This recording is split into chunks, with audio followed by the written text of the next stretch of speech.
Hello viewers, welcome back to அக்ரிக்ரோ. இந்த வீடியோவில் எதை பற்றி பார்க்க போகிறோன்னா, முருங்கை மரத்தில் இலையெல்லாம் எப்படி கொட்ட வைக்கலாம் அப்படிங்கிறத பற்றி பார்க்க போகிறோம்.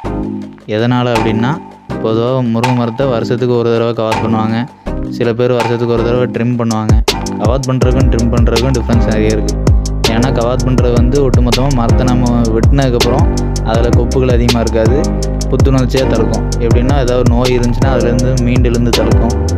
அதுவே ட்ரிம் பண்ணுறது அப்படி கிடையாது. நம்ம மரத்தை பார்க்குறதுக்கு நல்லா இருக்கிற மாதிரி இருக்கிறதுக்காக கொஞ்சம் கீழே கிடக்கிற கொப்பு, ரொம்ப உயரமாக இருக்கிற கொப்பு, அந்த மாதிரி இருக்கிற கொப்பை நம்மளே சும்மா செதுக்கி விடுறது. இப்போ இந்த மரம் ஏன் எல்லா இலையும் வருது அப்படின்னா, இந்த மரத்தில் சல்ஃபர் மருந்து அடிச்சிருக்கும். பொதுவாகவே சல்ஃபர் மருந்து ஹீட், சல்ஃபர் வெட்டபிள் சல்ஃபர் 80%.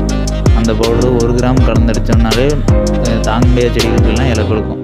இதுக்கு 1.5 கிராம் கலந்தடிச்சிருக்கு. இது என்ன ஆயிடுச்சுன்னா எல்லா இலையுமே பொசுங்க வச்சிருச்சு. எப்படின்னா தண்ணி அதிகமாக இலைகள்லாம் எப்படி விட்டுமோ அந்த மாதிரி. இது எதனால் எப்படி ஆகிருக்குன்னா, அதில் அந்த பவுட்ரு இலையில் படிக்கும்போது காஞ்சதுக்கப்புறம் அதில் ஹீட் ப்ரொடியூஸ் ஆகும். சாதாரணமாக அடிக்கிற வெயில் அந்த இலையில் ஒரு டிகிரி கூடுதலாக அடிச்ச மாதிரி. இந்த மாதிரி ஆகும்போது ஹீட்டு தாங்காமல் இலைகள் கொட்டிடும். மரம் முழுசாக இந்த மாதிரி இலைகள்லாம் கொட்டும்போது என்ன ஆகும்னா, ஒன்று எக்ஸ்டென்சிவ் ப்ரெஷர், ஸ்ட்ரெஸ் அதிகமாக இருந்துச்சு அப்படின்னா மரம் பூத்துரும்.